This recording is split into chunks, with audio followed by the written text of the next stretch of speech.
What's up, everybody? Good to see everybody here today. My hair's poofy today. Good to see everybody today. As always, it's Andrew Esquire, the Legal Mindset, where we teach you to be your own judge. It's Saturday morning here in Seoul. And you know, I wake up and I see a lot of things. You know, I hear the truck coming by to pick up the furniture. You know, I hear like a random old couple fighting. And I tune in to see this guy dressed exactly the same as me. So, how's it going, Aaron? Welcome to the show. Good to see you. Thank God you didn't wear thick rimmed glasses. Just so the audience knows, this is not me and Trisha coordinating our outfits. I have a date later tonight. That's why I'm dressed like this. Whoa. Aaron. You are supposed to be the king of MGTOW. I don't know if you know that or you got the letter.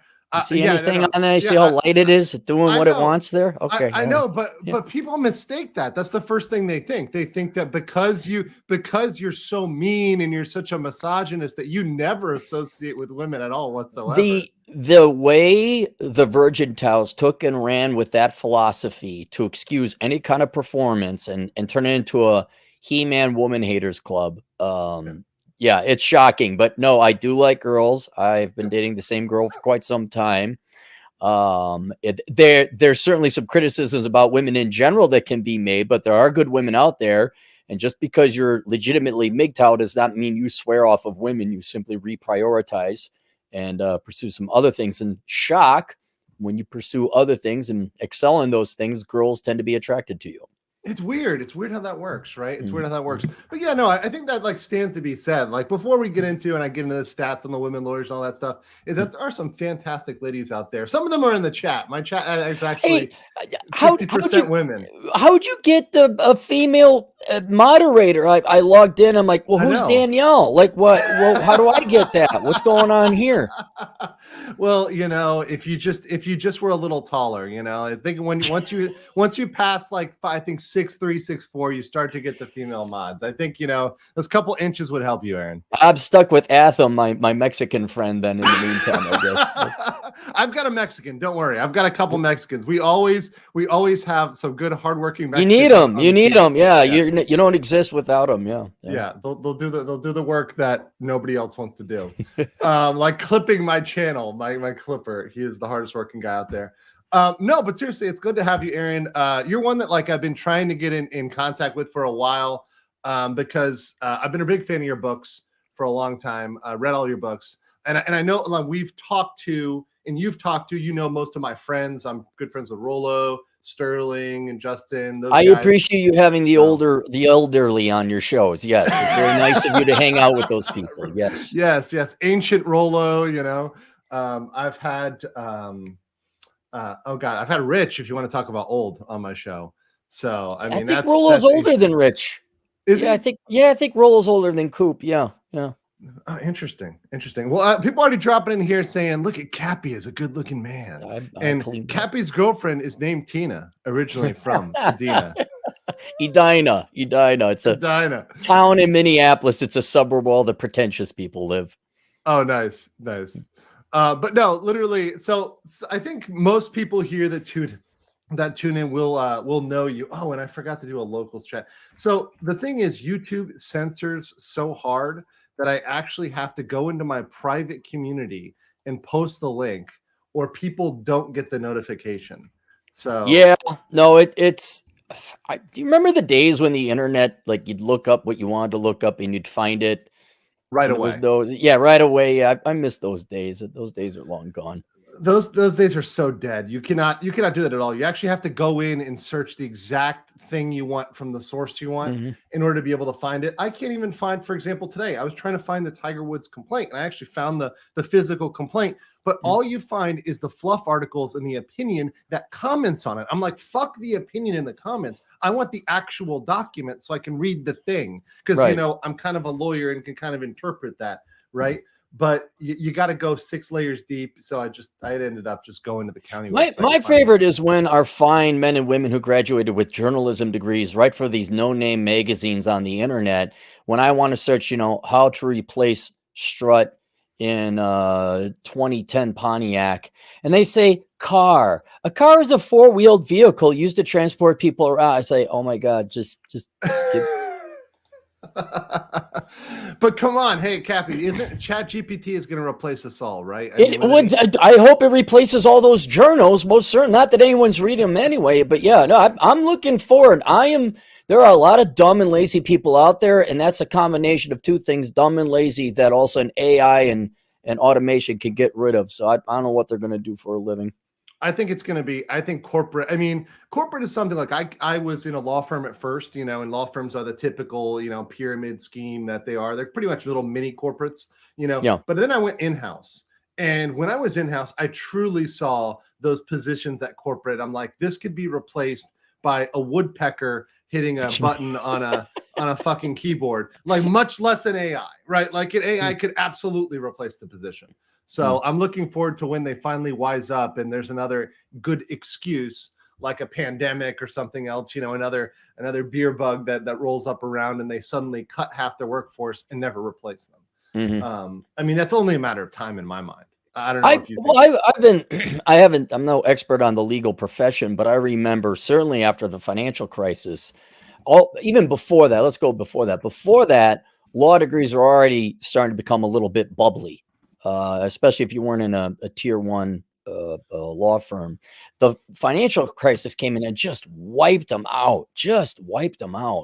And then there was a little bit, I'm that age now where people my age are responsible adults, and I guess we start making money. So some of my friends like starting to have some luck in the legal profession. Well, maybe you didn't have to be tier one.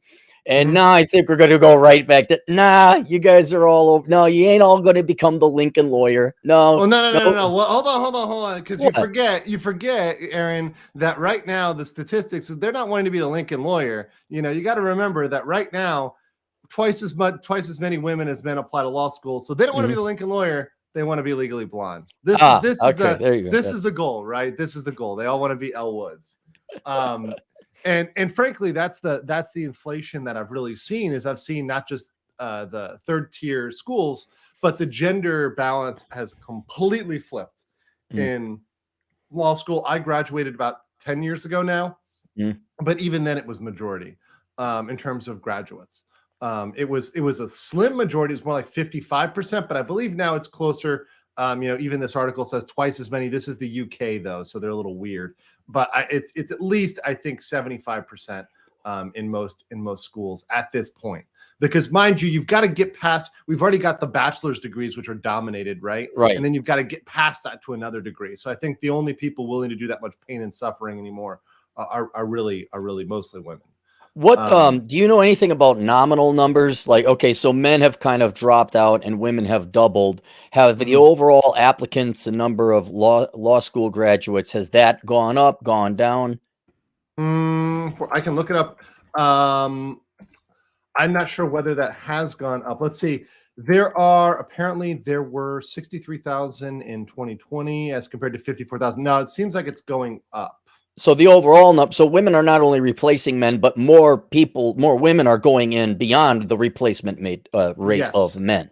Okay, yeah. I remember it's got to be at least a 10-year-old chart by now, and I forget which book, but I calculated MBAs as a percent of the population longitudinally, and then also law degrees, and it was going up and up and up and up. And I wish I could find the data again, but it looks like it's just going to be, another flooded market with people from tier 4 law schools doing pro bono work. Yeah, I just want to make sure I found the graph here, but I'm pretty sure here's our graph. Oh, there it is. Look at that. Wow. Yeah, which is pretty damn stark.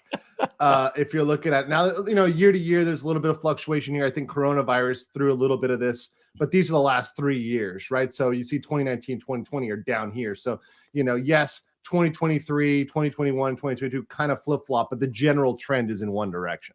So, you're seeing an uptrend. And the thing is, to me, Aaron, there's already limited, when I go into law firms, there's only really a handful of positions that make a lot of money. And frankly, if you're not in those like white glove firms, the larger firms that are siphoning off the big clients, I did property law. If you're not one of those, we were lucky because we had some good old boys in Orlando that were doing business with Universal Studios. We had that good old boy network, but that's kind of going away. And after the good old boy senior partner dies, they made no mistake that they are not going to go with our firm anymore. They're going to leave and they're going to go to a larger firm because that's what ESG and all the other stuff demand, is they go to a firm that's large and has diversity and checks all the boxes and has all the policies, so they're lining up with that. I see it just becoming more corporatized in and of itself. Is the income still, obviously, I presume it's still bimodal. There's like the group of lawyers that make it into the white shoe law firms and then everyone else. And so your average lawyer, excluding that, can expect to make 50 grand. Whereas if you're brought on by, say, a Morrison and Forrester, you're at 150. Yeah, so it's very much going to be bimodal. There used to be a third option. There used to be the middle tier law firm, right? Which was your local powerhouse, right? So you have your white shoe firm from New York, right? Which now would have branches in, let's say, Atlanta, Miami, Los Angeles, Dallas, right? You've got those, right? But then you had the very small firms that you're talking about, the ones that pay you $40,000 to do insurance claims, dog bite, that sort of thing. But you'd have a local powerhouse that might pay you 100 grand. Or, and I came into a very much a middle tier law firm, not a huge law firm, but a middle tier law firm that was in that range, but they were rare. And they were really in town in Orlando where I was. There were maybe 2 or 3 of them, and they were a dying breed, being bought out by either the larger firms or becoming like a smaller firm, and essentially being a lowest bidder farm, where you get attorneys coming in and they're paid $40,000 or $45,000. And mind you, at this point, debt, as you're well aware, is near 200. So per student. And to me, the true amount of lawyer work that needs to be done in the economy would be a function of the size of the population, not to mention how good or bad the economy is growing. So there's a fixed amount of labor to be done by lawyers, real lawyers. There is a fad now for ESG and diversity and inclusion, which is really a fad. It doesn't represent real work. It's not indicative of that. That's just truly virtue signaling and marketing and PR on the part of these firms. So are a lot of these gals being I guess they are, based on the numbers where women outrank men 2 to 1 in law school. Yeah. Are these gals like just getting washed up on the shore of Omaha Beach and thrown back and not getting these? I can't imagine they're all finding jobs. No, they'll find. I mean, they do need people. Here's what they'll do is, they're learning, we can just pay them less. They'll end up as public defenders or prosecutors because, by the way, they do need more of those. But the starting salary, for example, in Orlando for a public defender at one point was like $29,000, $30,000. So yeah, you're a law school graduate. I was making more than that with I got a master's degree in public administration before. It was a horrible decision. It was during the GFC, so I got fucked. But I was making more with my master's degree, and I would have made more as a manager at McDonald's. I would have made more as a security guard a couple of years in the 90s back in the day than that. Yeah, it's crazy, but they'll find a job. It just won't be the job they were promised. If you look at the statistics, they're actually gaming the statistics. They're telling them, the law schools are telling them, after 9 months, this is how much you get paid. But what they don't tell you is they're not counting the unemployed, and they're not counting the people they personally employ. Because a lot of times for the unemployment statistics, for that raw number to go down, they'll give them a temporary job, which counts. So they'll say, we'll give you a job for 11 months and it's going to be paid at $90,000 a year. So they want it to look on their statistics like that, and then they drop them. Is this in part why you have a half and half? I'm just surprised you have a half female audience. I don't think I've ever gotten above 2%, frankly, in my audience. Aaron, you just gotta look a little sharp. If you start wearing the suit, I think you will get a half. I was 6'2". If I was above 6 feet tall, I'd get the girls at my audience. But yes. Seriously, do they tune in because a lot of MGTOW? How do I get the girls? I don't know. No, I got plenty. I don't know anymore. No. I been there, done that. That's don't want to go back to Vietnam. Elaine could be replaced with nails on a chalkboard. From Seinfeld, I guess. Jonas J. Campbell says nothing devalued an MBA more like getting one. Oh, that's very true. And Patrick asked, she said, check on locals. Wow. His question on locals. Thank you very much, Patrick. And happy St. Patrick's Day. He's fucked up. He drank a lot for St. Patrick's Day. But he said, if one of us has never read any of your books, where would you start? So let me just bring this up because okay. I haven't showed this. Aaron is a very prolific writer. He's written more books than most dudes I know. And his latest is, I believe, The Menu, right? But you've got The Menu, The Book of Numbers, How to Not Become a Millennial. We'll talk about that in a second because I have a question there. Bachelor Pad Economics, The Black Man's Guide Out of Poverty, Worthless, Reconnaissance Man, Enjoy the Decline, The Curse of the High IQ, Captain Capitalism, Behind the Housing Crash, and Poor Richard's Retirement. So where would you start as, let's say, a guy? The first one for a guy to read. A guy, just, and I know nothing else about him. I'd say Bachelor Pad Economics. Who's not, yeah, okay, who's not black. We'll put it this way. He's not black. Well, okay, obviously, even if you were black and you're just random old guy, I would recommend Bachelor Pad Economics. That's actually my first book that I read of yours, Aaron, was Bachelor Pad Economics. Yeah, it's my flagship, most popular one. It's a thick one. It's almost 500 pages, and it's the most beneficial and useful. So even if not every aspect of the book would apply to you, there would be 2 or 3 chapters that would help you out tremendously. So that's the one I'd recommend. Awesome. And I think one for women, though, I think, honestly, I was kind of shocked at your latest book, The Menu, which I read on one of my flights over to the US because I'm in Seoul, as you know, and that's a 14-hour flight. So I actually knocked out The Menu on the way there and back. And I was surprised you had a whole section for women. I mean, I was like, okay, Cappy's going in for women here, which was very interesting to me. We've always written from, I think, a male perspective. So seeing that was very interesting. Well, I have to, in full disclosure, the reason I wrote The Menu is because the premise, and it's in the subtitle, is life without the opposite sex. Right. And I also had this strategy because I'm disproportionately dependent on a male audience, but I also saw that there was money to be made with women, of course. And every product, every time, whether it was me or Roll or any of those guys you mentioned, that we would try to introduce some kind of empiricism or reality to the sexual market to women, it's immediately rejected. They don't want to hear it. And then I started reading books that were the most successful for women. And I realized one thing: women just want to be lied to. I'm sorry, ladies, you not you necessarily individually, but as a group, if you want to make money to women, you got to be Oprah. You got to tell them what they want to hear. Yeah. And so and what I used The Menu for is I had this whole thing called Operation Evil. And what I was going to do is I was going to sell nothing but the worst lies to women possible. And eat whatever you want, and the patriarchy, and I wanted some of that sweet, sweet Oprah money. So before I invested any kind of time into a serious project, The Menu presented the opportunity to kind of do a trial run. And so The Menu is a menu, like a restaurant menu, of everything there is to do in life. And so there's appetizers for both men and women. That's co-ed. Then there is shareables and dessert menu, co-ed as well. But then I had a menu for men and a menu for women because we are different. We have different goals. And The Menu for women, just for all the female listeners in your audience, please do not read that book.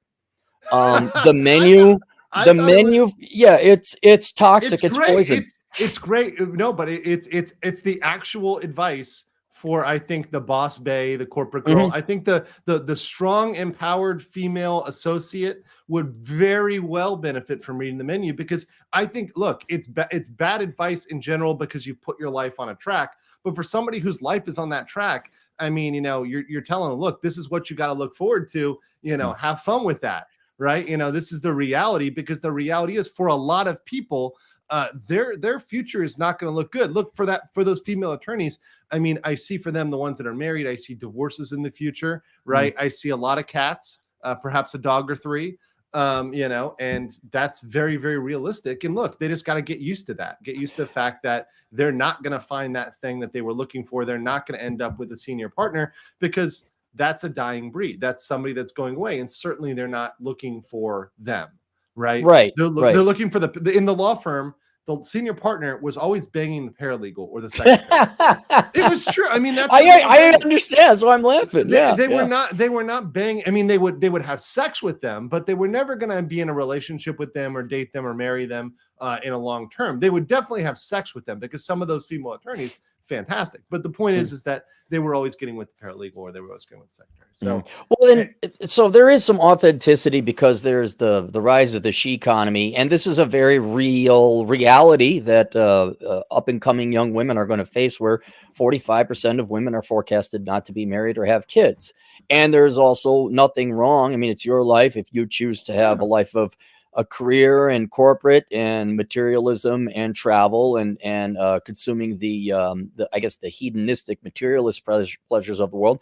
That's fine. And then in that case, yes, that the women's menu would serve, if that is the premise you're operating from. Right. Yes, it would. But if you're a young lady or a lady in general and you want to get married and have kids and be happy, for the love of God, don't read that menu. And if you do, don't do what's in it. Don't do what's in it. Yeah. If you're a young girl, it's definitely the wrong way to go, right? But if you're already stuck on that track, because that's the thing. Look, I get a lot of people asking me for advice, and they're already 38, 39, 37, and it's hard, right? Because it's like, look, you've put yourself in this position. I kind of don't have much to say because you've already the options that you've taken have put you out of this certain track. Right. And it's hard. It's pretty impossible for you to get back. So, hey, here's the menu. Follow that. Congratulations. That's what you've got. Right. I appreciate the recommendation. Thank you. Yeah. Thank you. Now let me hate on you a little bit. So for your other book here, How Not to Be a Millennial, I think you jumped the gun on that. Now let me make my argument. I can't help it. I'm fast. Let me make the point here is that, look, as a millennial, right? Because I mean, and a lot of people are probably millennials. I mean, myself, Sterling, like a lot of folks, John over here in Modern Life John, sure. And all those guys, a lot of our guys are millennials, right? Guys you work with, and look, I think there's some of us that are all right, but the bigger argument here is, have you met Generation Z? Like, have you met those kids? Have you engaged with them? I didn't have time to write another book and update the charts and say it's even worse. Yeah, cross out millennial, put Zoomer on there. Like, that's what my argument would be to you, Aaron. That's like the easiest sell ever. Like, you just rewrite the book in updated version, you cross it out, you put Zoomer on it, and you update with just I could, but let's be let's not do the tall Asian argument. Okay. Most Asians are short. Well, I know a tall Asian. Okay. Most millennials are effed. Well, I'm not an effed and I'm a millennial. That's good for you and John and Sterling. But the book, if you want, the book took the most amount of effort in any book I've written, not only because of the length, but because of the research. All the data is there. It's not a debate as to whether the millennials are a failed or failing generation. It's true. And you are right. If we were to update the figures, Zoomers would be even worse. It'd just be a continuation of the trends in that book. But that was a 500-page book, hundreds of charts. No, I don't want to update it. And guess what? Not one millennial listened to any advice, and neither did the Zoomers. Sir, F you all. I don't care. I'm buying crypto. That's hilarious. Yeah, Cynic in Chief. I can't help it. I'm fast. Cappy to his girlfriend. Cynic's a good guy. I like Cynic. Bo Rush says, "Where's the ascot?" I got two. One's right there. The other one's hanging up. So, okay. I'm not doing ascot night tonight. Tonight's not ascot night. It is not ascot night. Cynic says, "I get under 100K as a software developer, 20K in college debt." Over 100K. So if you have over 100K with less than 20K debt, that ratio works out. The problem is when you're at 40, 50, 60K, and they're selling you on this. And here's the thing now, Cappy, they're selling them on public student loan forgiveness programs. They're selling them on 20 years of slavery to pay back your loans. Saying that's a good deal. It's a good deal to give 20 years of your life to pay it off. That's totally fine.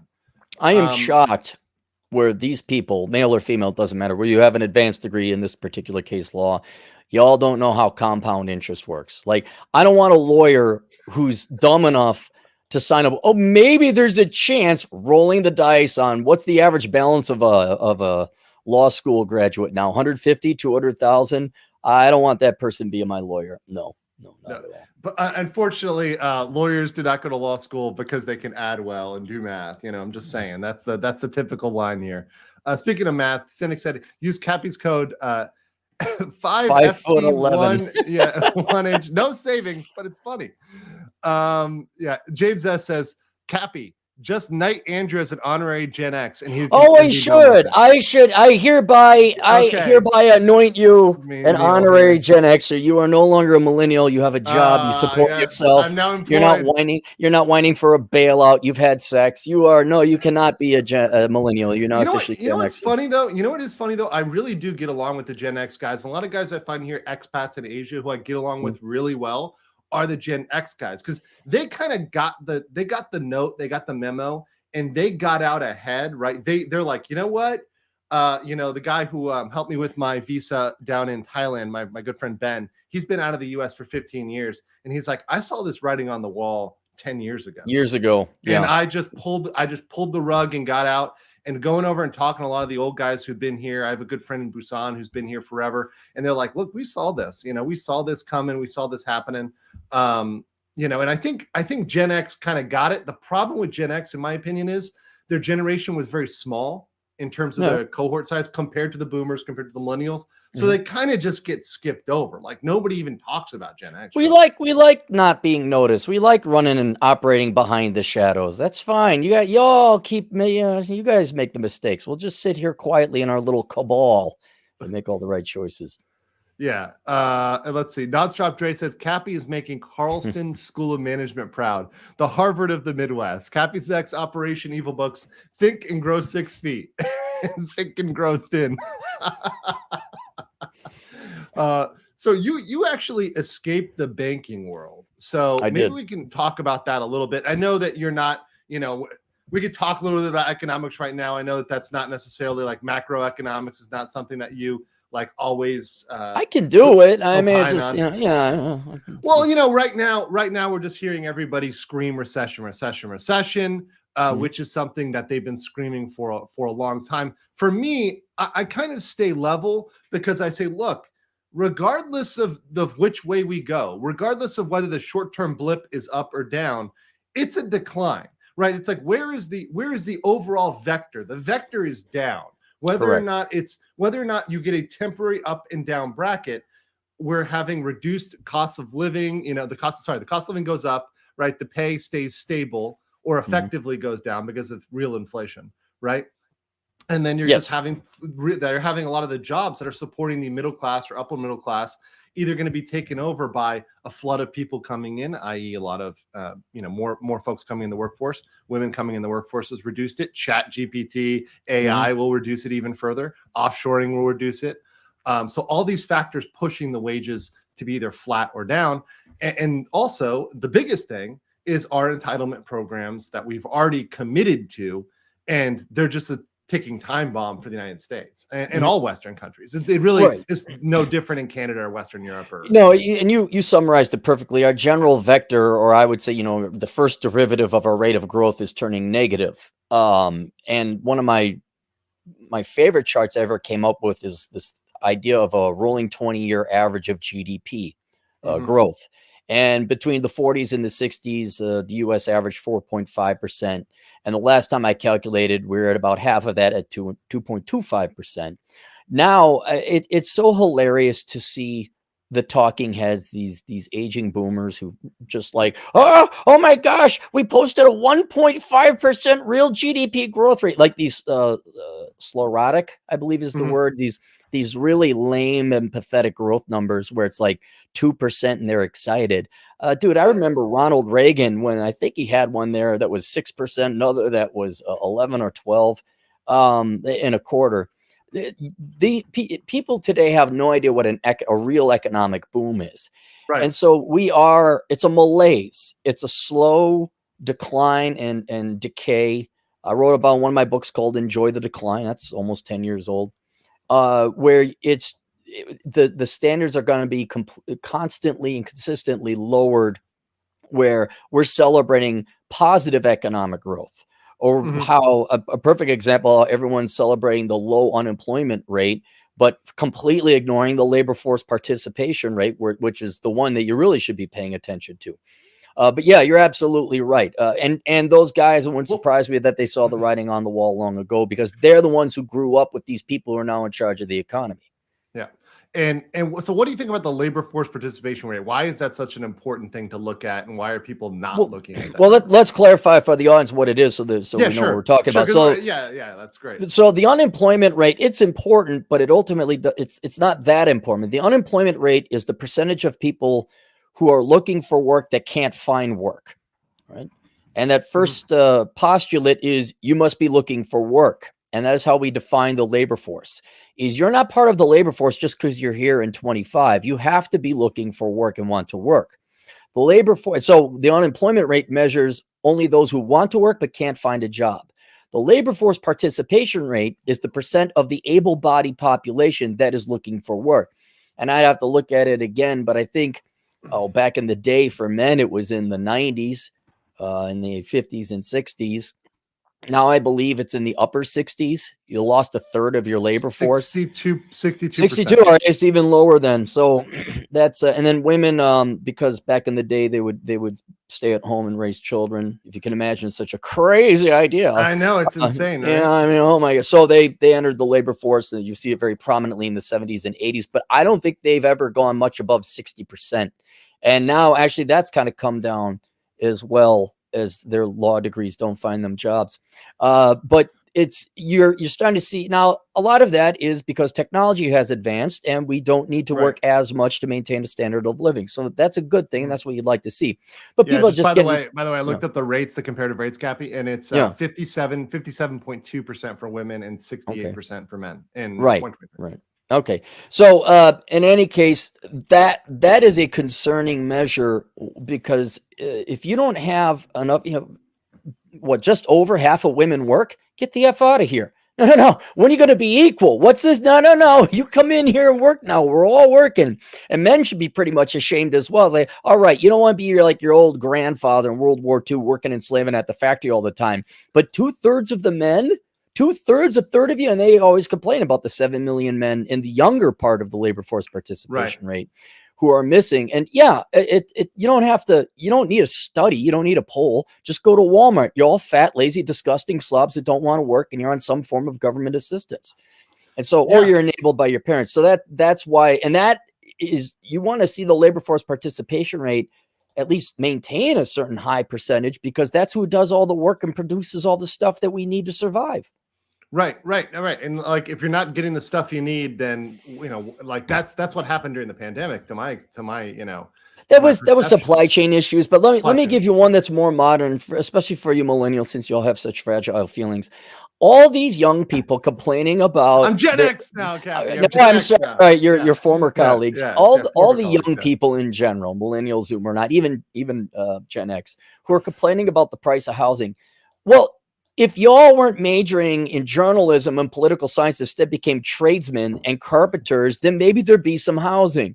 But I get a kick out of, you'll watch some news report. Here's Bipsy, she has her master's degree in medical management, some throwaway degree, and she's whining and complaining about the cost of rent. I'm like, lady, do you have even a set of tools? Do you even know how to sheetrock? What are you doing to actually bring it about? So, well, we got our guy in the chat here, Hunch. He's a roofer, right? So I've met Hunch. He says they can come join me on the job site. I can get them to be making what they'd be making in half the time, no debt, right? As a roofer. Right. But then they couldn't break to their female friends about, I graduated from law school. What's Becky doing now? Roofing with Jose and Raphael. No, I think Hunch said he had a female, one female he hired, one, and it wasn't more than like, I think a little short time. I don't know if it was a week or a month, but it was a very short time before that did not work out. The problems start real quick when you add that first female to the equation in all male workforce. The expectations are quite different, but I think, though, we are seeing maybe a trend, and I don't know whether this is hopeful or whether it's bleak, right? So we're seeing less men in college, right? Less men are going to college. That's clear, right? That's a good thing. That is a good thing, yes. Right. So unless they're sitting around and doing nothing, right, which would be the bad thing. If they're going into the trades, if they're going into business for themselves, if they're doing gig jobs, they're doing vocational jobs, that would be a good thing, at least for the men, right? Right. So maybe they picked up your book, maybe they're Well, I wish we wouldn't have a financial, or I'm sorry, a student loan problem if they did pick up my book over 12 years ago. But let me show you how bad the situation is and how bad college is for most people. If you don't go to college for STEM, let's remove like legitimate employable degrees, accounting, STEM, IT, that kind of thing. These men, if they don't go to college and simply live at home and not incur debt, they're going to be better off than if they went to college, because at Sure. least at 22, fine, they may not have any money, but they don't have $120,000 in student loan debt right. for a social science degree. That's unforgivable, right? That you can't It's purge in unforgivable, bankruptcy. right? Yeah. Right. So all these gals and the numbers I pulled up, and the guys too, by the way, about 85% of college degrees being conferred are completely worthless. So the kid who stays at home and jerks off to prawn and has his mom feed him chicken tendies and pizza rolls and drinks his Mountain Dew and plays World of Warcraft or whatever, he is better off at 22 than 85% of you people going to college for your Mickey Mouse degrees.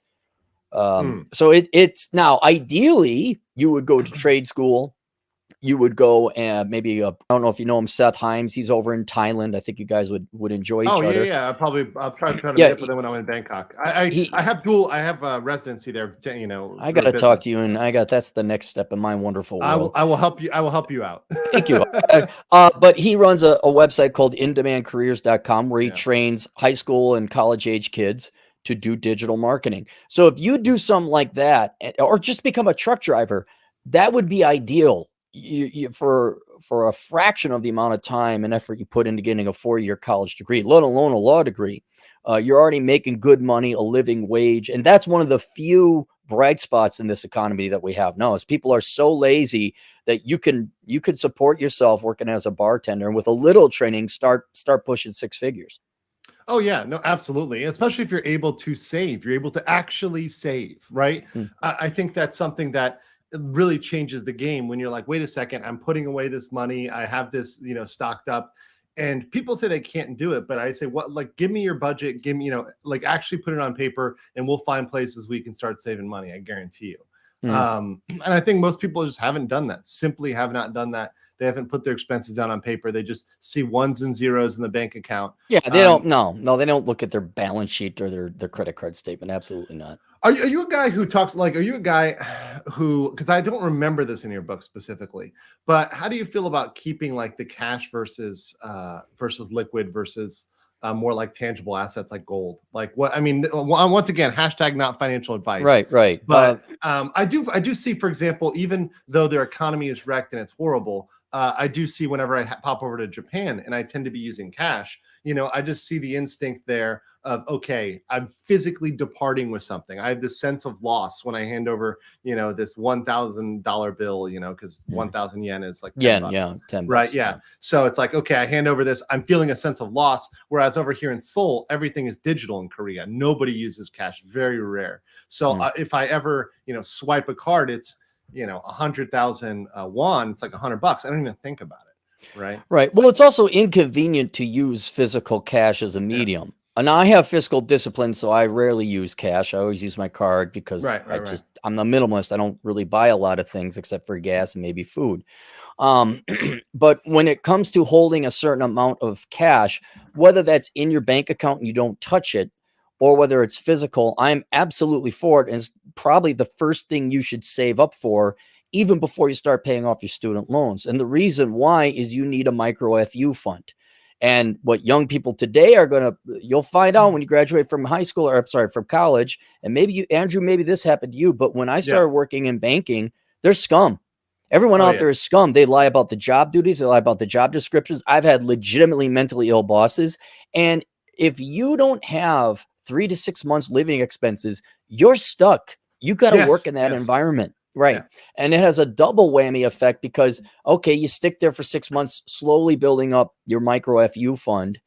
And then you quit, and then it hurts your employment because people are like, what's this 6 months? I'm like, oh, I worked for that guy. Well, why didn't you quit right away? And you got to go through and explain to the HR lady, well, because I didn't have enough money absolutely. That's the very first thing, is you should be saving up 3 to 6 months of living expenses for the sole, not just for emergencies, but for the sole reason that it gives you at least some leverage that the second you go into a new job and your boss is giving you guff, it's unacceptable. The job duties have changed. You can leave, and you don't even have to put that on your resume. So that's the main reason for that. See, most people think you got to be like on, Bezos level, or at least Scott Adams level when he dropped that bomb the other week, but that you have to have fuck you money in terms of like, years built up or something like that. Right. But frankly, like you said, I think a micro FU fund is great. Just 3 to 6 months. I think even if you have 3 months, it at least allows you to transition to another job or another role. Right. And if you're able to get 6 months or a year, you'd be shocked what you can do. Because that time you have, I think when you're not working and you realize, oh shit, I have all this time, you end up doing so many things and falling into opportunities you wouldn't have fallen in elsewise. To me, I say that's why, because I had that fund, because I had that money saved up, that allowed me during the pandemic to say, you know what, fuck you, I'm doing this. Right. Instead of staying in the US, that's actually when I decided to leave. I left during the pandemic because I was like, all right, I had this, so I'm getting the fuck out. Right. I just think that's smart. Well, and while we're on the topic, let's also help out your audience be very clear. What is your 3 to 6 months living expenses? 3 to 6 months, 6 months living expenses for me is $6,000. I'm a minimalist. I don't need that much money. Now, do I occasionally spend more than $1,000 a month? Yes, but my actual living expenses is $1,000 a month. If you're some idiot who still thinks it's high school or middle school and you got to be popular and you got to have the fancy car and the fancy clothes, you're going to need 50 grand for 6 months. So 1, save up your money, but 2, cut all your expenses you don't need. And 3, especially if you start taking jobs, like you're moving from wherever you're going to, you never signed a 12-year lease. You do month to month. You don't bring more than some toiletries and some underwear and socks and maybe some business clothes if you go work another job. You get a month-to-month lease, and if you smell BS, gone. You're gone. You're not on the hook for 9 more months. You got your so you really got to play defense when you start working, especially when you're younger. Yeah, I definitely agree with that. I was actually really happy because most of my leases over here in Seoul, just by the way that they operate, because they're used to renting to foreigners that are here on a tourist visa. So they give you a 90-day as the first term, and then it's month to month after that. So like if you happen to be allowed to stay longer, which I am because I have a visa here, so I have legal residency here as well. So I'm able to stay, but it's month to month. I can terminate any time. And that to me is fantastic. I've had way too many fights as a younger man, as a person when I was, coming out of college and whatnot. You want to leave the apartment 1 month early, or something comes down and you were living month to month. Your budget was kind of month to month as a student. You're really pinching those pennies. Oh yeah. Yeah. And it comes down, you've got to say, fuck you. And they're saying, well, we're going to keep your security deposit. We're going to keep your first month, last month. Ended up winning in most of those cases, but it was a lot of bullshit I didn't have to deal with. Dung It's Fun says, I miss those days, chicken tendies and WoW gaming. Yeah, now it's like Fortnite and ramen, like you've been downgraded. You can't even get the tendies anymore. So let me bring up to the next topic I wanted to talk to you about, because you brought it up, I think this week, and you brought it up to me, was this Tiger Woods lawsuit. And there's actually 2 lawsuits. So I went in because I'm a lawyer, and I found them against this woman, Erica Herman, and this Jupiter Island Irrevocable Homestead Trust. Don't get it twisted. That is Tiger Woods Trust. That is Tiger Woods Home Trust. So when you actually dig into the documents and you search into those, this is their response. But let's see if I can find it. Yeah, here it is. So essentially, the 2 of them, they had lived together for a period of time, unmarried as far as I understand, but they've been living together. Which, by the way, is something that you should almost never do, because almost every state, in one way or another, accepts some form of palimony, right? Which is the ability to enter a contractual living agreement with someone, even someone you're not married, and agreeing to pay for some of their living expenses, right? Even this can happen in, it doesn't have to be in writing. It can happen orally sometimes in certain states. So they were living together, and she gets kicked out, of this house. So now she's suing him for an inordinate amount of money, right? And because of a new law, because of the Speak Out law, which actually allows you to get rid of NDAs and arbitration clauses if there's an allegation of sexual harassment or sexual abuse, she threw out here in her latest amended complaint something. So she took her original complaint and changed it, right? And added here that they required arbitration because they were required to arbitrate under the NDA is unenforceable because of essentially the Speak Out law, the federal ending forced arbitration of sexual assault and sexual harassment act of 2021. So I just wanted to get your initial thoughts on this. It's very interesting because it kind of adds a kink. Now, I will say legally, I do think they lose because if you look at their response motion here, you can see that the response motion actually has the correct law here, which says pretty much you need to have an actual sexual assault dispute, which means you got to actually file a claim. And in this, they clearly did not file a claim. They didn't file a criminal complaint for sexual harassment, sexual abuse, and they actually ticked the box on their civil cover sheet that they were not filing for sexual abuse or sexual harassment. So it seems like an afterthought. But I wanted to get your macro thought on this, right? Because I'm a lawyer, I can get into the micro. I wanted you to look at this from a macro standpoint and what you thought about this case. Guys, you can get sued now. Now, it may not stick in law, but you can get sued for dating a girl. All right. That's what it's.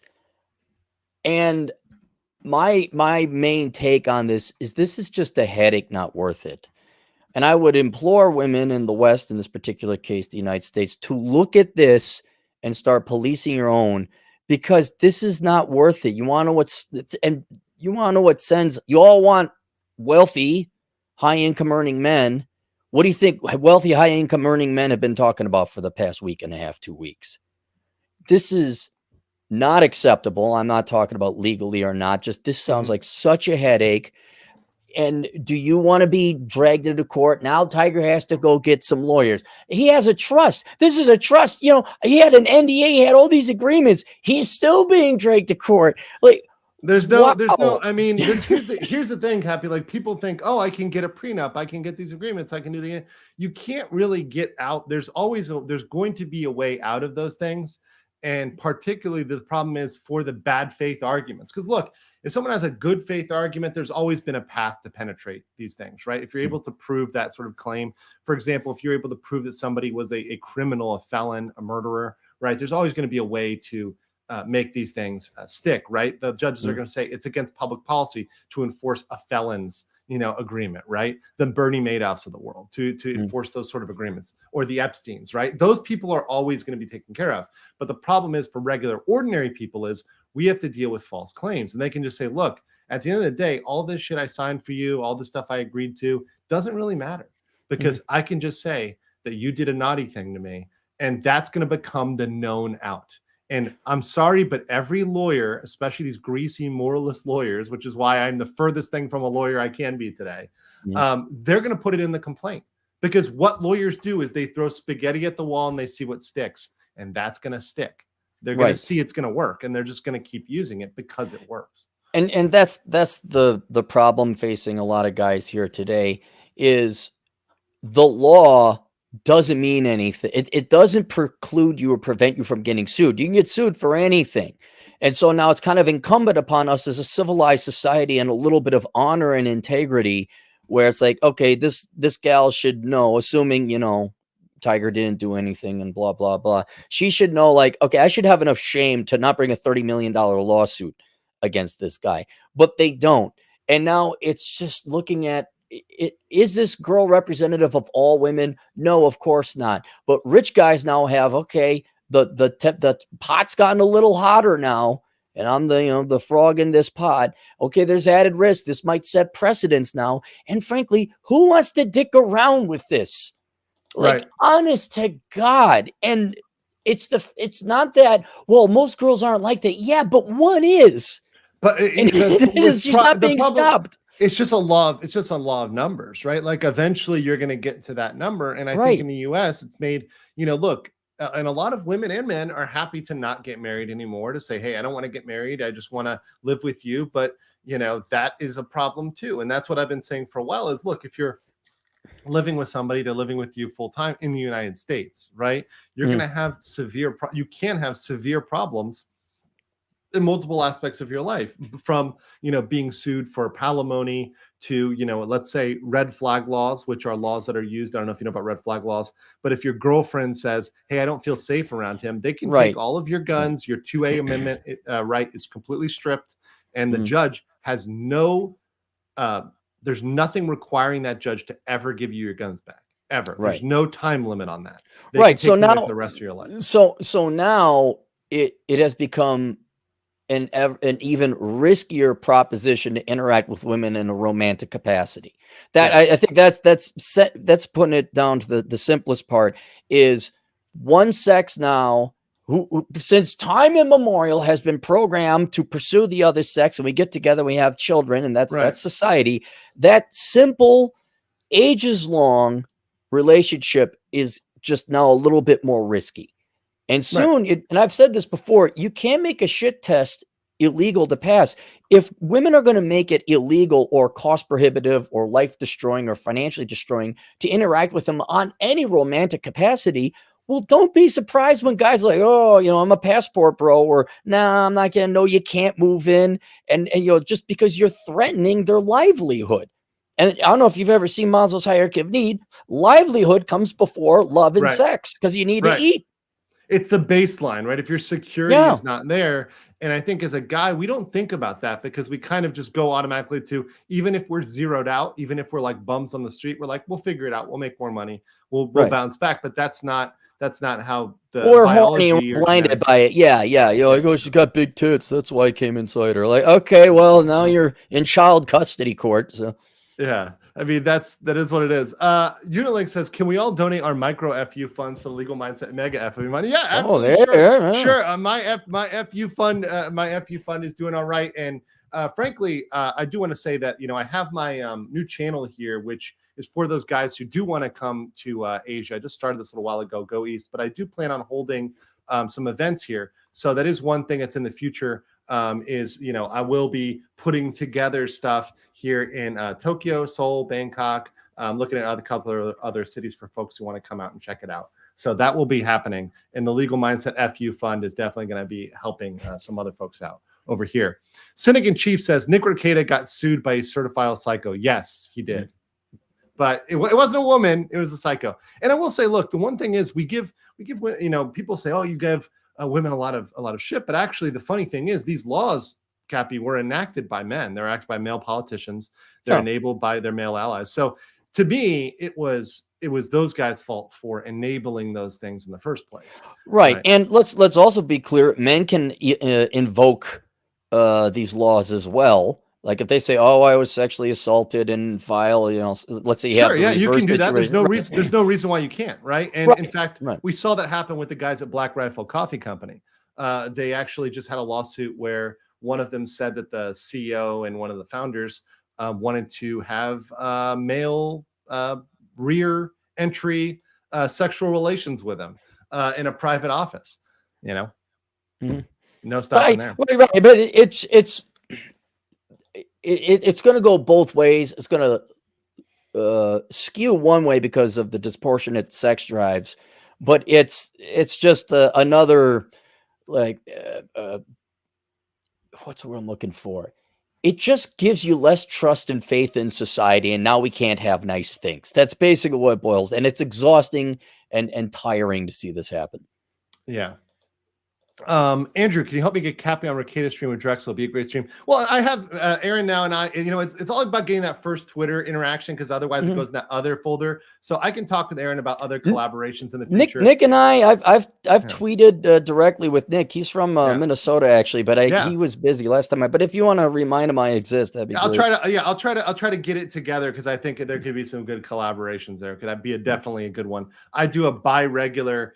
It's funny. I have my legal content, but I do a bi-weekly stream called Pimpcast. We literally just talk about men's issues and random stuff going on. And just, that one is one of my most popular segments ever. But it has to be privated. I have to make it members only because it gets reported in mass. Oh yeah. So, you don't see it on my channel. People are like, where is this? It's private. It's members only or on Rumble because Rumble won't censor me. Right. So it's again why we can't have nice things. Yes, we can't talk about basic facts because that hurts too many people's feelings. So in terms of the dating relationships, like, where do you see things going, especially now with AI, right? Because that's the one thing I think everybody's freaking out about. Do you see us having our, you know, our dolls and our robot waifus? I mean, is that 20 years from now? Is that No, I don't think I think no. I have you know seen there her? is. Have you seen the movie Her? No, I haven't. Okay, But I okay. tune into the Turd Flinging Monkey show regularly. So even though Okay. I disagree with TFM about it, he is probably the foremost expert on sex dolls. I think you have to have a very unique mindset to have a sex doll. I think it would be in the minority. I think a lot of men are going to kind of current trends just continuing on. Men will Mhm. pursue digital or porn as a substitute for real women. And keep in mind, there's a lot of variables happening all at the same time, resulting in a perfect storm. It's not just AI. AI certainly, I was shocked how realistic those gals that were made by AI look like. I'm They're like, holy getting cow. real good. They're I getting was, insanely yeah. good. Yeah, if some gal walked up to me like that, I would not kick her out of my bed. But also you Yeah. have both genders within the population getting fat and ugly and physically repulsive. So there's girls aren't interested, guys aren't interested. Girls, due to online dating, are becoming much more skewed and finicky and picky. They're also not that interested in men anymore, as they have alternative lifestyles to choose from, whether that's corporatism or themselves or whatever else. So Mhm. I think more guys will. I mean, yeah, more guys are gonna watch a little bit more porn, and it'll be AI. Maybe there'll be a shift from OnlyFans. Guys will they'll prefer a AI over a real girl, but real Mhm. girls use digital editing anyway for their pictures. So I don't think it's going to be really a game changer. So the graphics are going to Well, get better, kind of like video they're games. they're already using AI, like AI filters, right? The filters Mhm. themselves are AI, Right. right? So those filters that's already something that's been happening. It's just now you can see a picture like this, and this is an AI picture. Yeah, I would have thought that was a real girl. Look at This that. is, I yeah, mean, especially once again, if you're on a dating app and you're swiping, right? yeah. You would think, oh, it's a real girl. This is Mhm. completely an AI image. Well, This me girl does not throw exist. By the let way, me she's smiling and happy and looks like she's Western. I mean, come on, come on, well, come that's on. what here. Let me be a little dark, but deadly accurate. By now, I think men have been conditioned to know, one, that girl's not real. Two, it's a catfish. Three, if she's that good looking, there's going to be some other psychological problem. What's the Four, there's no catch? way. Yeah. I mean, so I think especially now, whatever we're coming up on 15 years, maybe online digital dating, maybe even 20, or just simple interactions where men's brains are being conditioned like, no, danger, Will Robinson, something's off there. So now it's just gonna be, oh yeah, that's AI, or that's a troll, or that's Ahmed in Pakistan trying to get my social security number, my credit card number. So I kind of almost feel bad for particularly attractive women who want to meet men online, and guys are just like, no, see ya, that Well, ain't those real. see here. This is what I find, especially I think if you talk to younger guys who've been in the game, recently, it's kind of bifurcated because right now you have more of the market than ever. There's two markets, right? Mhm. There's the people that are just completely disengaged from it for one reason or another because they don't want to or because they can't, right? Mhm. Because they're not competitive. Either way, right? That's the larger part of the market that is disengaged. And then Correct. there's the other tier, smaller tier, that is like, this is open hunting season because everything is just open, like it's just an open market. And it's really caused that split. The people at the top, it's like it's open season, but then Mhm. the large segment of the population, it's just they're hitting blanks. So I Right. And think that's the segment that's just kind of zeroing out. They're like, well, the AI or the doll is better than zero. So correct. like, I mean, it's better than nothing. So I'd rather have that than zero. So I'll just take that. Mhm. Right. Correct. And it's because I get a lot of people asking me for advice, my consultancy, and obviously men are interested in women. Are you And I'm still taking consultants? Because I starting didn't know. tomorrow. I finished my Okay. teachable course today. I uploaded it. It's ready to go. And so Okay. starting tomorrow, Asshole Consulting will be open for business again. Okay, because Uh, I saw this here. Asshole, yeah, he's always done consulting where you're right, Aaron. If I understand correctly, you write him an email, you use this contact mhm. form over here on his website, and he'll, give you a quote, right? And you'll tell you how much it'll cost to fix. It's whatever your rate is, you pay it, and he gives you an answer. Yep. Which I think is a genius structure. I celebrated 9 years in business on the 14th. Nice. Very nice. Yeah. Oh, I love it. Somebody just sent me this is actually crazy for my locals, a random face generator where you can generate random face generator. Okay. Yeah, you can generate any age, any ethnicity. Let's make a random Asian. Do a redhead. Do a redhead. I want to see a redhead. No. I'm an Asia baby. We gotta. Okay. There we go. You want a redhead? Okay, let's go. Let's go white. We'll go here. Let's see. I don't know if they do redhead. They need to add that here. There's no redhead. Let's see. Let's see if it generates it. It's random. Yikes. No. Yeah, that's not that great. It's not that great. That's Asian girl though. No, it's white. All right. That's okay. Right. They need to do this one but it's got to be modulated for like hot girls, like random hot girl generator. Yeah, but that looks all real. They all look real. Yeah, that's the point. That's the point. They generate a realistic person that does not exist.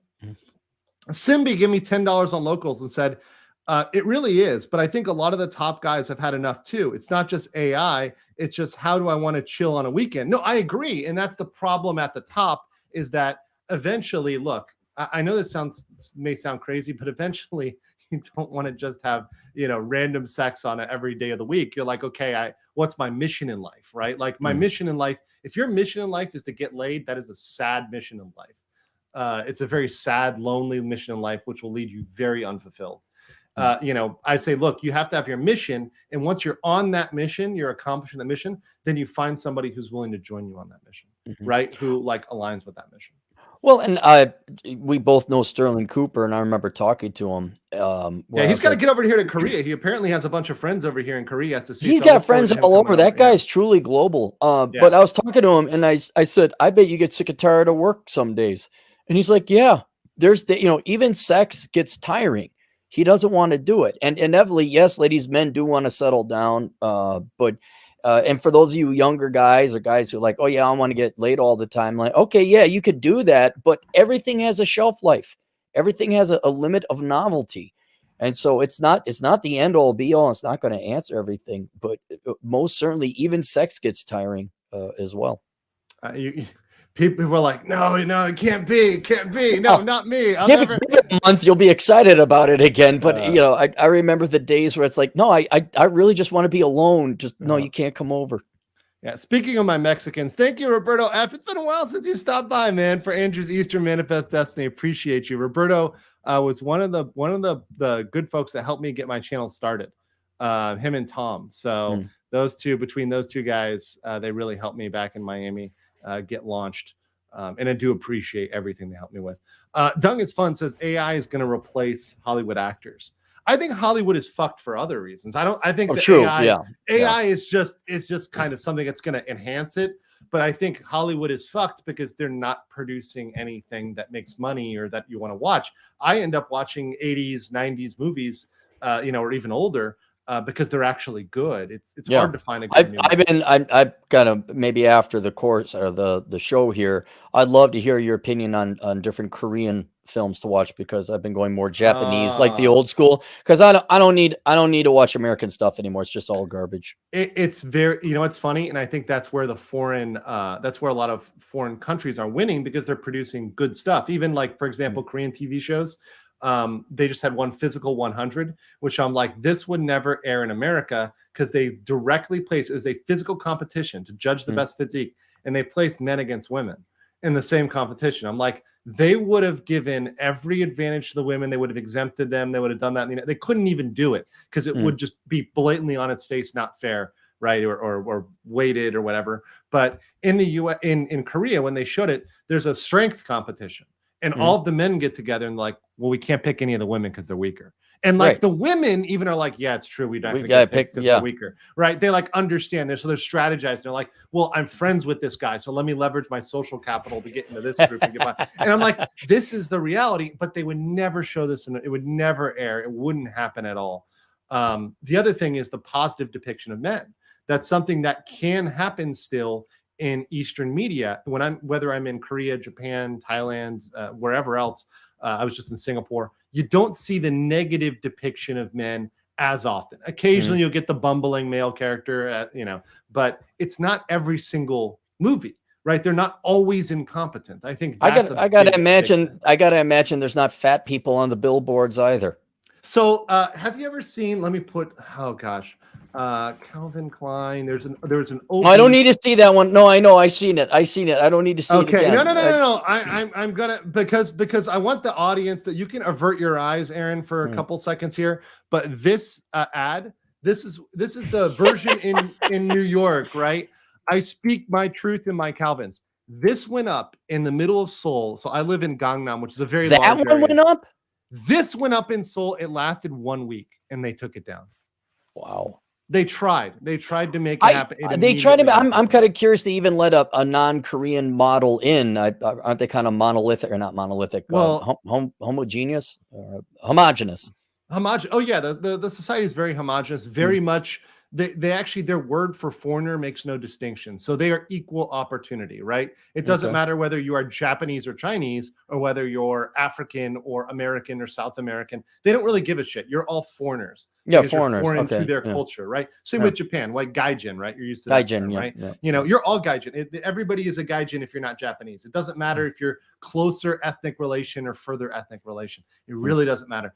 Korea and Japan, very similar. And they tried to put a fat black woman up in downtown Seoul, huh? Yeah. Well, obviously the corporate powers that be thought that was smart, and then quickly learned that nobody is manning the harpoons. I hope they lost hundreds of millions of won on that advertisement. They certainly did lose millions of won. I can say that for a fact. By the way, guys, millions of won is like thousands of dollars. It's not crazy. But it is something that's really hilarious, because I see when I touch down in America and versus when I come back, it's not only that I don't see obese people. Like if you walk down the street, you'll see so many attractive people, right? That are just out, right? Versus in the United States, if you see somebody and you find one single person that's attractive, it's like a unicorn, right? Yeah. It really is like the tale of two worlds, and it's hard to conceptualize till you kind of live it and you realize it. It's very frightening, but it wasn't always that way, right? I mean, no. You remember the 80s and 90s, right? I remember the 80s. Let me tell you, young kids, gather around. I'll tell you guys the story. Okay. Girls in my day, they'd wear these cute little jean skirts, and their asses would back up into this, and they had like pink sock leg warmers. They dressed cute. Women would wear dresses to school. It wasn't unheard of. They wore skirts, and now, of course, they wear jeans too, but girls had long hair. There's this area where they had poofy bangs too. But yeah, back in the day, you were physically attracted to women. Now I throw up every time I go to Walmart. Well, Walmart is like the absolute low, but it's very accurate, I think, for the average person, right? It is. Yep. It's very, very accurate. If I want to say what the average is, I think is it correct that 60% of the U.S. No, 70%. 70% of men and women are overweight. Yeah, and it's probably even more now. That's a slightly older statistic. Yeah, that's bad. Yeah, make skirts great again. Yeah, that's something that I think most people cannot pull off. Cannot pull off at all. No, I do appreciate that. Like here, they'll try to be conservative by covering up the top, but then they'll wear the shortest skirt ever. So it's like the skirt does not exist, but the top, it's like completely covered. Like there's everything. Good. Very church going girl. Yes, we like it. Bring her home to mom. Yeah. Yeah. There are, and people say, oh, there's some big South Koreans. Sure, there's some, but the percentage is not close, right? Yeah. Yes, but like I will occasionally see somebody who's big. Now, I will say the Korean definition of big and American big is completely different, right? But I'll occasionally see them, but it's the inverse, right? So just like in the US, I occasionally see an attractive person who's like extremely attractive. I occasionally see them. They do exist. They're rare. I occasionally see millennials who support themselves. Yeah, occasionally. Yeah, occasionally. They're out there. It does happen. Yeah. The exception does not prove a rule. Cappy, see a movie called The Sadness. It reminds me of a comic book called The Cross. I think it's made in Korea. The good Korea. Okay, yes. I assume you mean South, not North. South Korea, yeah. The one with electricity. Where do you see like long term? I wanted to get into this, especially since we're talking about South versus North Korea.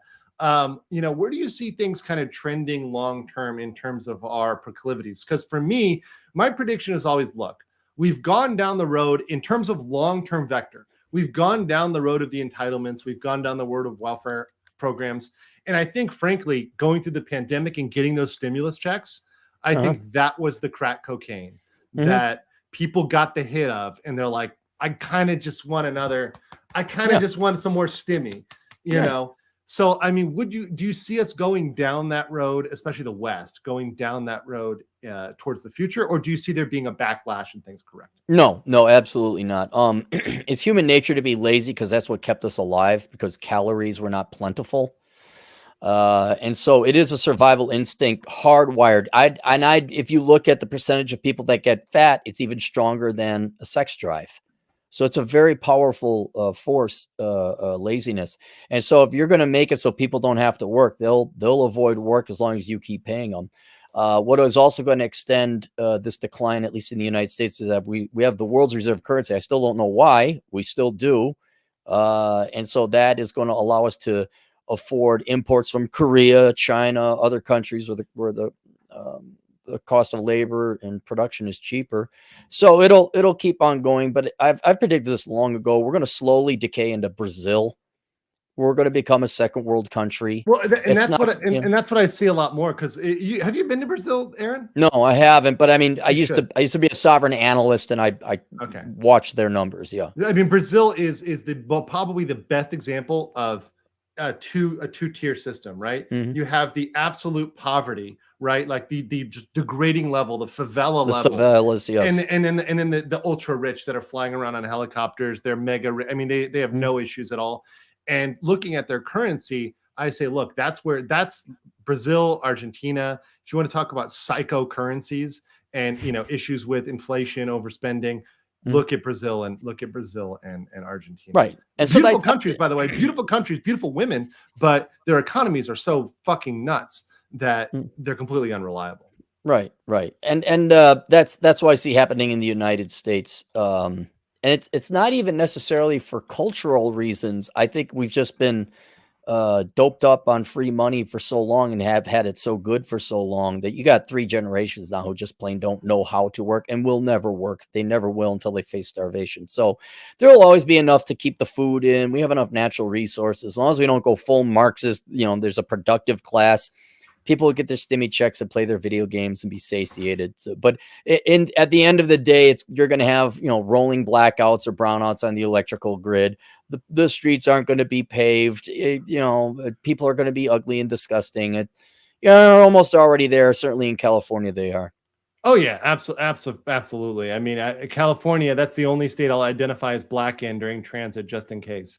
Also the reparations they're trying to roll out, 5 million. I'm gonna identify as black and go to LA right off the bat. Right off rip. Yeah, I'm black now. Oh yeah, my name's Jerome Clarey right here. Yeah. I think I've got my 23andMe somewhere. There's a 1%. Somewhere somebody got in there. That is the way. But I see countries like South Africa. And right now, that's kind of one of the silent things I think nobody is talking about. No one's talking about that. Is that they've got rolling blackouts, they've got crime that's kind of unmitigated, they've got roving bands of marauders, they've got the very few people that are left there that have any money are have to hire private security because the police. You had to do that beforehand, right? But now it's required, right? To even think about surviving there. And I'm like, that's the way it goes when you just let everything slide. It's not good. Are there any other predictions you would have in terms of kind of like global trends that you kind of see coming, or things you see coming for the United States, or maybe men? Generally globally, I think I'm going to see it in my lifetime, certainly your lifetime. I'd predict that you're going to see Asia be the dominant culture. I don't know necessarily country. China is horrendously corrupt. They have the potential simply by sheer numbers. They have the technology. They have the will. I think that the CCP is just not going to give up the power, so they're going to be handicapped. When you're corrupt and you're technically communist at the end of the day, and certain people can't make too much money, you're going to limit the productive capacity of your people. So China could, if they wanted to, become like within 10 years, the new global super dethrone the US dollar as the world's reserve currency. But I think the CCP is just, they're so ideologically up their own ass, and they're also corrupt. I don't think that's going to happen. Culturally, though, speaking, even though they would not be united under one flag, you know, you have Japan, you have Korea, you have Thailand, Southeast Asia, all the countries there, including Indonesia, which is very heavily popular, and India as well. I think as a group, that's where the future is going to be. I think also in part, particularly in Indonesia, where you have Muslim as the main religion, you're going to have tradition anchor there. Men and women, because of Asian culture, will be distinct. We won't have any of this 43 different genders. No, they don't. I mean, and they're Cappy. One thing I've been seeing a lot lately, and actually I'm going to respond to on my other channel, my Asia channel, is there's been a lot of people talking about like, oh, there's feminism movements in Asia, and look, there's this one person, you know, said something about the genders being different online, and they got slammed by online activists, so they apologized. I'm like, yeah, but you know, and they gave me a quote about Korea, and oh, look, there's one person who's choosing to be asexual and not engage with men, and I'm like, okay, yes. Do crazy feminists exist? Yes, but they're such an extreme minority. I literally don't hear it or see it at all in my day-to-day life. Right. Well, you got thin people there. Tell me, that's the symptom to feminism. Do you have thin people? Well, then, you know, I look around and I'm like, okay, yeah, maybe there's one person in this crowd, right? But they're the exception, right? Which is once again the inverse. Right. And the exception doesn't prove that rule. It's people trying to project that on the US. Thank you very much for the $50 super chat, Leopard. Wow, look at that. That's nice. But anyway, getting back to my original point, I think because of cultural stability, the Asian economic region, including India, because they don't exist. No, they exist. Well, people so people are saying they're corrupt, and like a lot of these countries I know they're corrupt, but they have a cultural stability and a base. Now, India, admittedly, they have some fights between the Muslims and the Hindus, but I'm just saying, generally speaking, as a overall economic area, cultural area, Asia will lead by 2040, or about, because they're just more culturally stable, therefore sane, and their policies are going to be more effective. You're going to see the United States and the West continue to decay into, and I don't mean to slam on Brazil. It's just this, it's as an example of a standard of living, a solid second world country where everyone is more obsessed about their traits and the tribe they belong to, or leftist politics and all that. I think also the adversarial nature between men and women will continue and even worsen by that time. So you're not going to be having children. So they're definitely going to be dysfunctional. I think that would be, Asia is going to be more of a functional economy and culture. The West will not be. My argument, we will see that. My argument for Asia, and this is the thing I get in the debate with the Asia versus Latin America. And look, if you like the big Latin American booties, look, go ahead, go wild, right? You go to Colombia, go to down there, have fun. You'll have a great time, right? If that's your main goal, that's fine. My argument here is for Asia is that, look, a lot of these countries, they have the cultural elements and they actually care about developing infrastructure. That's actually something they invest in, and they think long-term in terms of infrastructure. So they're willing to build the pipes, the pavement, the railways, the roads that are needed to develop their countries and put those in thinking long-term. Right? They're not just thinking, okay, what gets us by, you know, in this generation. They've got a longer view vision, right? There's issues, right? And they're not issue free. No country is issue free. All countries have issues, right? We can go in and dig down. But if you look at comparative issues, which is always my argument, less bad, which is the less bad, you say, okay, Asia is going to get it the least. And here's the thing. It's a lot easier to import existing technologies and just bring up your standard of living. That's why China had the huge advantage. And we'll talk about, I want to get into China for a second, but China had a huge advantage because it just needed to bring in stuff from the West. It didn't invent high-speed rail. It brought that in. It already existed in Japan and Germany. They just imported that technology. They didn't need to invent it or pioneer it. That's all China's been doing because they're so low. People misunderstand. They are dirt poor, right? So to grow, it does not require much. Like getting basic infrastructure, getting water is huge advance, right? So it's like running water, right? Like we've had that for a while. They don't have that. like in Western China. So when we talk about growth and economic growth, it's because it's easy for them. They don't have to do It's much low hanging fruit, very low hanging fruit. And you get a lot of countries with massive entrepreneurial spirit. Like, for example, look at Vietnam, which still, by the way, even as a socialist country, super entrepreneurial, super, people are willing to grind. A lot of the manufacturing. I do. Socialist country because their policies. Yeah. But, Yeah. I mean, I look, let me put it this way, Cappy. There's countries I visit and go to and countries I will not put my money in. Let me just put it that way, exactly. I know exactly what you're saying. Yes. Yeah, exactly what I'm saying. But like that I said, you go down there, beautiful women, don't hate men, right? You'll have a great time. I know a lot of guys who are in, whether they're in Hanoi or Ho Chi Minh City, Saigon, it doesn't matter. Now, China, I will say that I had somebody push back in the chat, one of my mods, and say, China's done.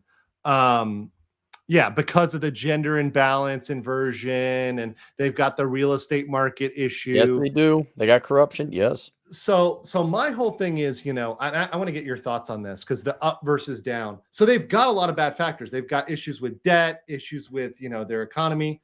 But my counter argument here is that number one, they're so low, they got to come up. And number two is, did America not have a lot of issues, including a civil war, on our general upward arc? Like, yes. As we went towards World War II, did we not have a lot of shit go down? Like, in terms of problems with our society, massive fights, social unrest. Like, we were on an upward arc, and still had those issues. Oh, no, people even forget the Whiskey Rebellion. It wasn't like Plymouth Rock. Oh my God, skyscrapers in New York City with the internet. No, there was some, some stumbling along the way, of course. Yeah. And people ask, how do you visit a country without putting money in? Yes, of course, you spend money there, right? Obviously, You have to spend money, like cash money, to buy your, McDonald's in Hanoi, right? Mm-hmm. But you're not putting money in the bank. That's the difference. In fact, many times you can't, if you don't have a visa there, some sort of legal visa, you can't, right? And I would never pursue a visa there. That's stuff I talk about more on my other channel, on what you'd want to do in the long run if you're trying to leave the West, if you're trying to live as an expat, or even have a backup plan, a plan B. Right. I would not be setting up a bank account in China. But if the CCP were to also wake up and say, hey, we're going to have real elections, we're going to free up. Dude, I cannot imagine what China and the Chinese people could achieve if they liberated. It'd be nuts. It'd be insane. It would be insane. Yeah, it would absolutely be insane. I mean, just based on the raw numbers, I don't even care about the gender inversion. They can stand to lose half their population, and they've still got a massive population. Mm-hmm. So, like, even with the downswing. And I think the one thing too is that once a lot of these issues kind of correct, you're going to see the down and then the up. And people ask how to find jobs over here. Listen, I think with anything, if you learn a trade, if you learn a skill, you're obviously going to have things that are importable. But also, if you learn to work for yourself, right? If you're self-employed, if you're working remotely, you're an asshole who's consulting with people, you can do that from anywhere. I mean, you got an email account. It's great making first world income and go live in second world expenses. Yeah, it's nice being able to do that. Yeah, and Popcorn Power gets it right here. You don't need to guess. Look at Singapore, Taiwan, Hong Kong, all those South Korea, right? How quickly did they come up? A decade, right? Mm-hmm. Where's the best place in Asia to do remote work? Depends on what you want, right? Because so I would say that's always like, what's the best state? It depends on what you want.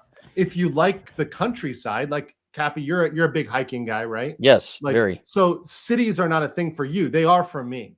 So when I'm a city guy, I need the city accoutrement. I'll visit to go do a hike on a weekend or something like that. But then I want to be back in the city where shit's happening. So I'm not a guy who can live in a remote area. So for example, if I was looking at like Thailand, I would more be interested in living near Bangkok, not near Chiang Mai. Right? Or like a very remote place. So for me, I prefer the cities. I prefer the Seuls, the Tokyos, the Bangkoks, the Kuala Lumpurs, Singapores. I prefer the big cities, but that's me. I know people that are doing remote work from remote India, and they're coders. They, do IT. They're working remotely from very, very rural areas, because nowadays, particularly in Asia, we've got good internet pretty much everywhere. Mm-hmm. You can get as good internet in a big city as a small town in most parts of Asia. Not every country, but most parts. I don't know if the same is true over there where you're at, Cappy. Yeah, no, I got internet in South Dakota. People keep asking me if the trains come through yet, if the rebellious Indians have been quelled, and have we achieved statehood? Yes, we have achieved statehood. There is electricity, but yeah, I've not had an issue in South Dakota, but I do know some areas. Yeah, there's just not the population, so they're not going to run infrastructure out there. But I'd imagine it's no different than Asia. I'm sure once it's profitable, they'll run the wires out there. Yeah. Let me look at this. Don says, I'm a strategic analyst. You forgot, it's one of my mods. So I'm giving him a little bit of love here because Don is my loyal legionnaire.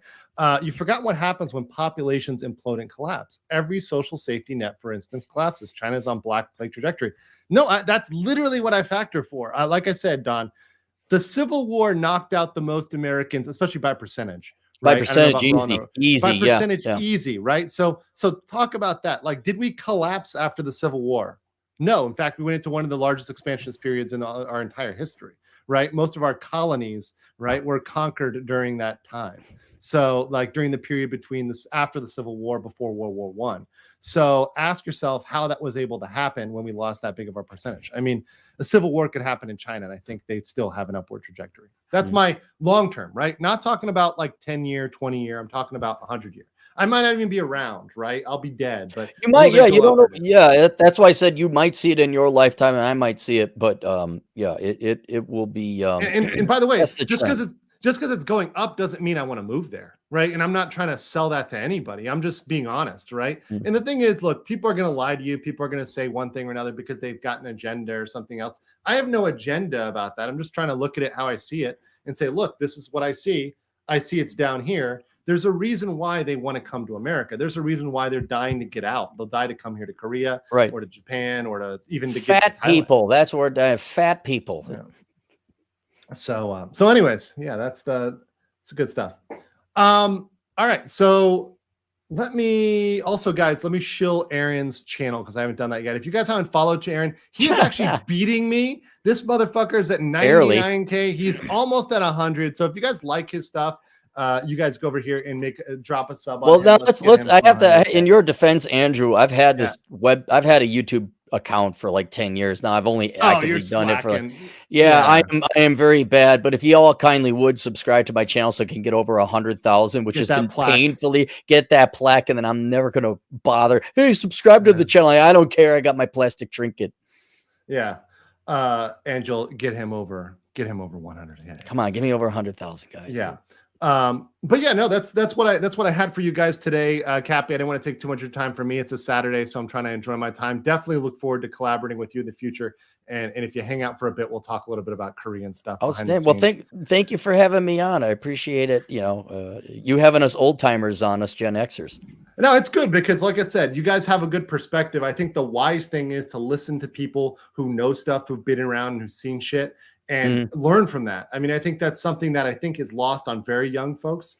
But as I get a little bit older, I see, wait a second, these guys have seen shit before. They've seen financial collapses. They've seen economic collapses. They've seen, the demographics change. They saw this coming.